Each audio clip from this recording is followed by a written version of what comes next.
Assalamualaikum warahmatullahi wabarakatuh. Selamat berjumpa kembali dengan saya Aniza Solikatin dari MPDR 5302. Kali ini kita akan membahas tugas presentasi diskusi sesi 2. Tetap bersama saya Aniza Solikatin dengan NIM 501332433.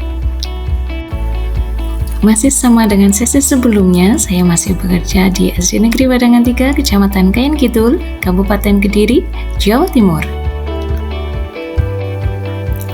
Dalam pertemuan sesi kedua ini, kita akan membahas tentang pendidikan berwawasan multikultural dan akan membahas 3 pertanyaan yang akan kita bahas satu per satu. Mari kita mulai. Yang pertama kita bahas adalah apa 5 hal penting yang dibahas oleh penulis dalam materi pengayaan sesi 2.1 dengan judul Pendidikan Pendekatan Multikultural untuk Membentuk Karakter dan Identitas Nasional di Era Revolusi Industri 4.0, Literature Review. Berdasarkan artikel Yuli Sudargini dan Agus Purwanto 2020, materi pengayaan sesi 2 memiliki 5 hal pokok penting. Yang pertama adalah urgensi pendidikan multikultural sejak dini. Pendidikan multikultural harus ditanamkan sejak sekolah dasar sebagai upaya menjaga kearifan lokal, membangun toleransi, serta memperkuat karakter bangsa dalam menghadapi era digital yang sering melunturkan nilai kebersamaan. Yang kedua adalah tujuan utama pendidikan multikultural. Mengacu pada Banks 2002 dan Korsky 2010, tujuan pendidikan multikultural adalah mengurangi diskriminasi, membantu peserta didik memahami diri dan budaya lain, meningkatkan prestasi akademik sesuai potensi, serta menumbuhkan kesadaran sosial dan identitas kebangsaan.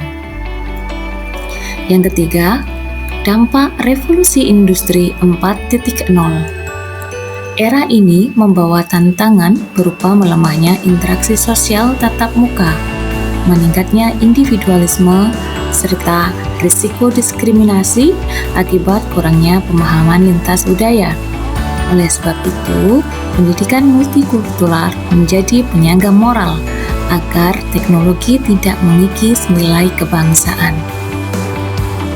Poin yang ketiga adalah identitas nasional sebagai payung pendidikan multikultural. Identitas nasional Indonesia ditopang oleh kebinekaan, nilai-nilai religiusitas, toleransi, disiplin, kerja keras, kreatif, cinta tanah air, peduli sosial, dan tanggung jawab yang harus ditanamkan melalui pembelajaran. Poin yang terakhir adalah strategi implementasi di sekolah. Pendidikan multikultural perlu diintegrasikan dalam kurikulum melalui pendekatan lintas mata pelajaran, pembiasaan nilai sehari-hari, penguatan pendidikan karakter, serta pembelajaran berbasis kearifan lokal agar siswa belajar menghargai perbedaan dalam praktik nyata. Nah, pertanyaan kedua adalah apa pengalaman yang ada di sekolah mengenai kegiatan dan program pendidikan multikultural dan langkah-langkah konkret yang akan diambil untuk menciptakan lingkungan kelas, sekolah, atau wilayah yang bersifat multikultural dan mendukung perkembangan sosial serta akademis semua siswa. Di sekolah saya, keberagaman sosial ekonomi siswa cukup nyata. Ada siswa dari latar belakang keluarga petani, pedagang, buruh migran, hingga pegawai negeri. Dalam praktiknya, kami pernah mengadakan pentas seni budaya lokal yang mempertemukan beragam tarian dan lagu daerah sebagai bentuk pembiasaan saling menghargai budaya. Dan di wilayah masyarakat sekitar, kegiatan pawai juga pernah menjadi sarana memperkuat toleransi antar sesama penduduk sekitar.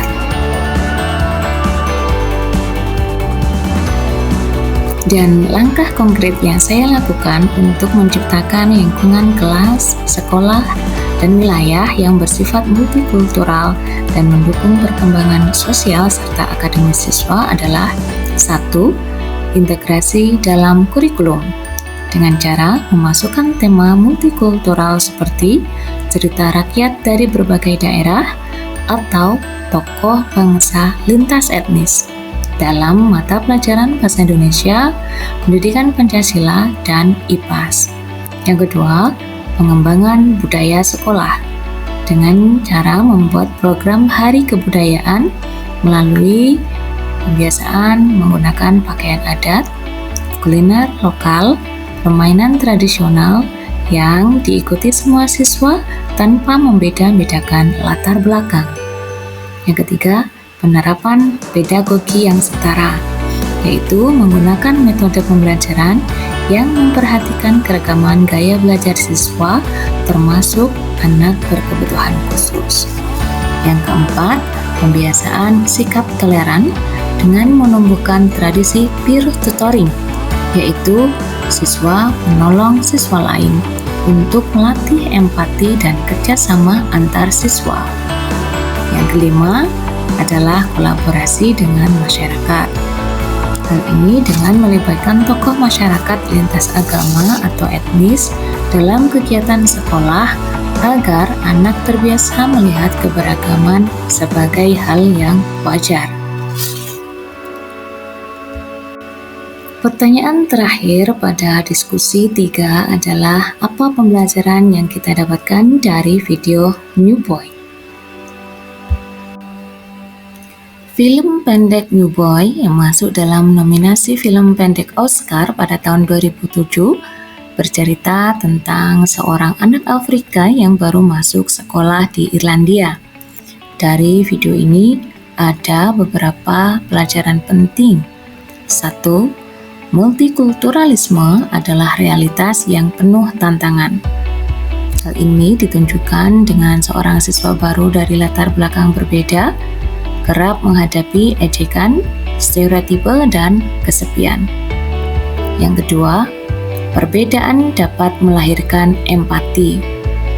Dalam film ini, guru dan teman yang awalnya asing mulai menerima kehadiran The New Boy dengan perlahan. Hal ini menunjukkan pentingnya menciptakan ruang penerimaan ke dalam kelas. Yang ketiga, sekolah sebagai ruang transisi identitas. Siswa yang belajar menyesuaikan diri dengan budaya baru tidak boleh kehilangan akar budayanya. Yang keempat, pendidikan multikultural bukan sekedar teori, melainkan praktik sehari-hari. Hal ini ditunjukkan dengan bagaimana anak diperlakukan di kelas akan menentukan sejauh mana ia merasa diterima dan mampu berkembang secara akademis maupun sosial. Yang kelima adalah nilai universal kemanusiaan. Pada akhirnya, persahabatan, rasa ingin tahu, dan kebersamaan menjadi jembatan yang mengatasi sekat ras dan budaya.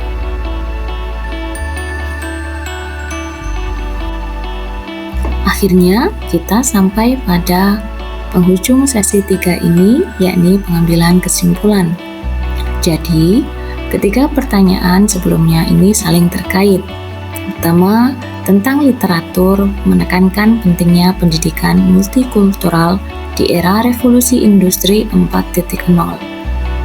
Kesimpulan kedua, pengalaman nyata di sekolah menunjukkan peluang dan tantangan pada penerapannya.